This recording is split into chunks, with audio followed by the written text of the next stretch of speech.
জুবিন গাৰ্গ ভাৰতৰ সংগীত জগতৰ এটি উজ্জ্বল নক্ষত্ৰ। জুবিন গাৰ্গ অসমীয়াৰ হিয়াৰ আমঠু। তেখেত এজন গায়ক, বাদ্যযন্ত্ৰী, সংগীত পৰিচালক, সুৰকাৰ, গীতিকাৰ আছিল। ঈশ্বৰপুত্ৰ জুবিন গাৰ্গৰ জন্ম হৈছিল 1972 চনৰ 18 নৱেম্বৰত মেঘালয়ৰ তুৰাত। জুবিন গাৰ্গৰ জন্ম হয়। জুবিনৰ পিতৃৰ নাম আছিল মোহিনীমোহন বৰঠাকুৰ। তেখেতৰ মাতৃৰ নাম আছিল ইলি বৰঠাকুৰ। তেখেতৰ মাতৃও এগৰাকী সুগায়িকা আৰু অভিনেত্ৰী আছিল। জুবিন গাৰ্গৰ প্ৰকৃত নাম আছিল জুবিন বৰঠাকুৰ।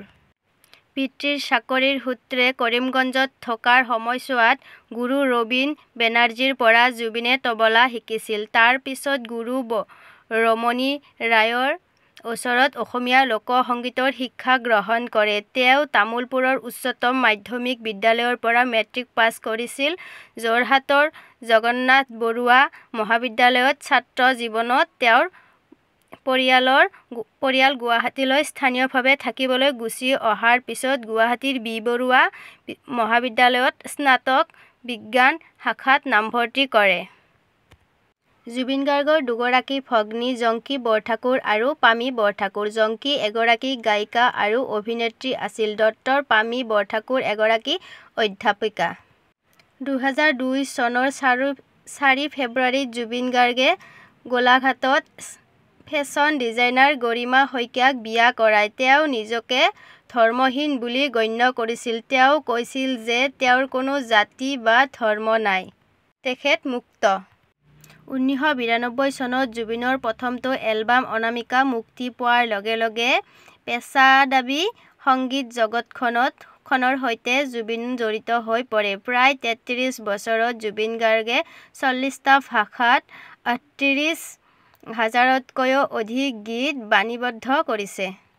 জুবিন গাৰ্গে 2000 চনত NK প্ৰডাকচনৰ অধীনত নিৰ্মিত তুমি মোৰ মাথোঁ মোৰ ছবিত অভিনেতা আৰু পৰিচালক হিচাপেও আত্মপ্ৰকাশ কৰে।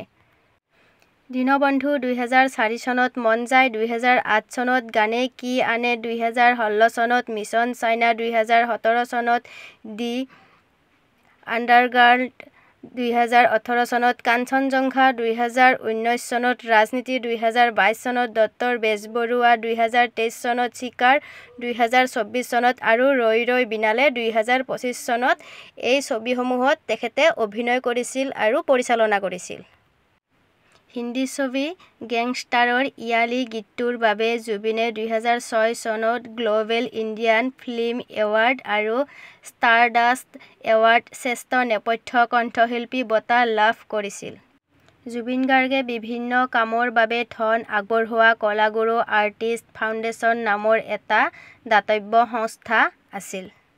2025 চনৰ 19 ছেপ্টেম্বৰ তাৰিখে ছিংগাপুৰৰ সাগৰৰ বুকুত হোৱা এক দুৰ্ঘটনাত জুবিন গাৰ্গৰ মৃত্যু হয়। তেখেতৰ সৃষ্টিৰাজি অসমৰ জাতীয় জীৱনৰ অনিচ্ছেদ্য অংগ। তেওঁৰ সৃষ্টিৰাজিক সংৰক্ষণ কৰা উচিত। মহামানৱ জুবিন গাৰ্গ অমৰ হওক।